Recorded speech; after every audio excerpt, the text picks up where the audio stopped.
продължаваме с един научно-популярен филм, достоен, ако не за награда в Кан, поне за Златен скункс.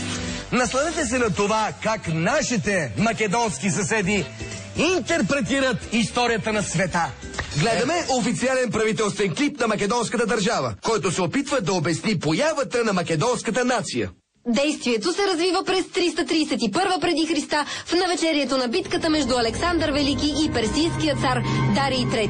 Ќе беше ли Александар најголемиот војсководец на сите времиња, ако веднаш подклекнуваше пред предизвиците и ако не ги превземаше работите во своји раце?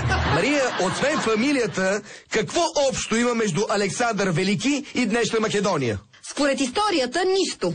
То е все едно аз да твърдя, че баба ми е евридик. Аха, а пък аз съм пряк потомък на Орфей. Добро е што таквите како тебе се малко. Тргнав да го слободам светот, а не да јучам неодлучните што е храброст и отговорност.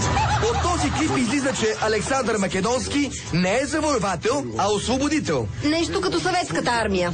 Освободил е Персия от персийския цар, Индия от индийците, а бе освободител. Одине во победа! Верувај во себе, верувај во своите одлуки, биди одговорен и земај ги работите во своите раце. Во каква Македонија денес ќе живееш, само од тебе зависи. Затоа што ти си Македонија. Гледай, Мария, още през далечната 331 година преди Христа, Александър Велики е развявал днешното македонско знаме. Да, а няколко години по-рано развяваше ето това знаме. Благодарим на македонското правителство, че ни разкриха чудния свят на историята. Ти си Македонија. Поклон! Поклон! И ти се поклон! Верувайте, отвои водещи! Верувайте, подсакувах се како най-големиот, най-върлиот македонец.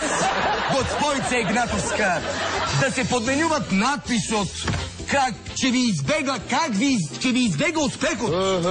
Они твојот е за смена, Рачковски. Драги гледалци, дека беше сите од нас господарци на ефирот. Веќе ќе сатираме за тој вечер. Видите, оптимисти, вземајте, работите у своји раце. Не подкленувайте и не се откажувайте да ни гледате и в утрешниот вечер, около 23 час и половина. Рачковски, дека са ви... Рачковски, дека са